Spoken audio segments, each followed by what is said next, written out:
قدرت خدا کے 3 سال اس شادی کو بھی ہو گئے ہیں، اس بیوی سے بھی میری تائی کو دادی بننے کی خوشخبری نہ ملی۔ میرا کزن انتہائی پریشان اور تائی بیمار ہو چکی ہیں اور وہ لڑکی اپنے گھر میں انتہائی خوش ہے۔ قائرین، رب کریم کو تکبر غرور ہرگز پسند نہیں۔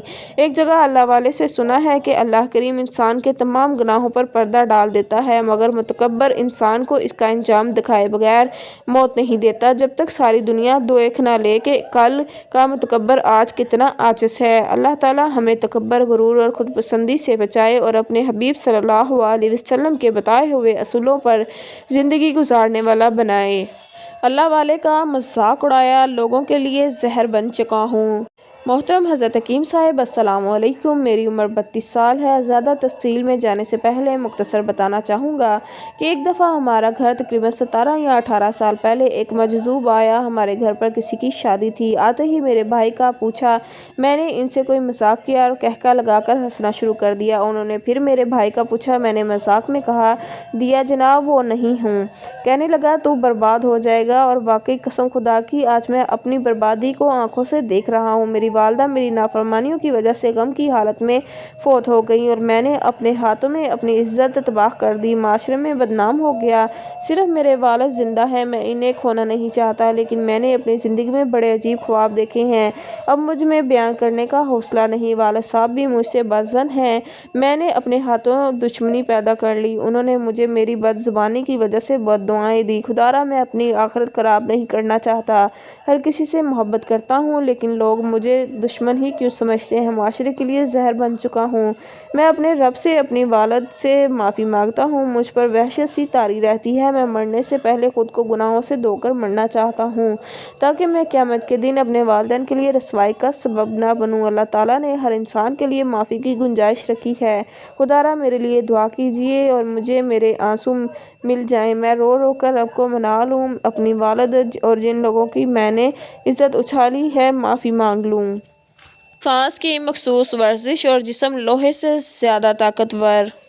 ایک سرکس میں مداری نے اپنے سینے پر 10 من وزنی پتھر کی سل رکھوائی اور اس کے ساتھیوں نے اس سل پر لوہے کے ہتھوڑے سے اس طرح برسائے کہ سل ٹوٹ گئی، لیکن مداری کا بال تک بیکا نہ ہوا۔ کیا اس کا سینہ غیر معمولی طور پر مضبوط اور اس کی ہڈیاں ناقابل شکست تھیں؟ آپ کا جواب یقیناً نفی میں ہوگا۔ ایک آدمی نے لوہے کی موٹی زنجیر اپنے سینے اور بازوؤں کے گرد باندھی اور 2-3 جھٹکے دے کر توڑ ڈالی۔ کیا وہ بے پناہ قوت کا مالک تھا؟ جی نہیں، عین ممکن ہے آپ اسے کشتی میں چھاڑ دیں۔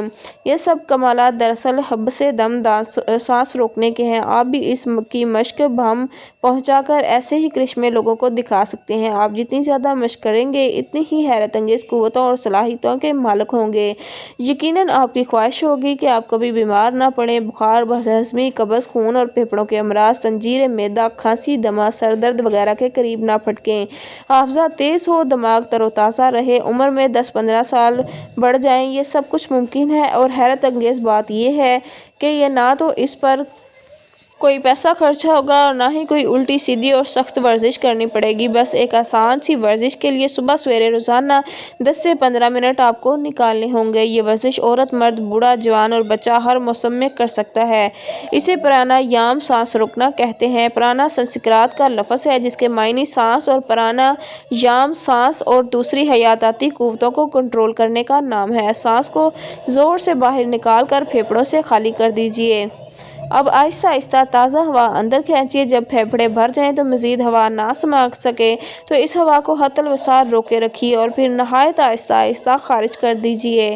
سانس روکنے کا یہی عمل پرانایام کہلاتا ہے۔ پرانایام کے مسلسل مشق کے بعد آپ اپنے اندر بے پناہ قوت، ذہانت، حاضر دماغی، چستی، جوہر حیات اور طمانینت قلب محسوس کریں گے۔ پھر جب اس میں نہایت مشق ہو جائے تو جسم کا ایک عجیب قوت بخش برقی رو دوڑنے لگے گا اور ہر کمزور آدمی جس کو آپ سے کسی قسم کا کوئی واسطہ پیش آئے گا اسے رو کر واضح طور پر محسوس کرے گا۔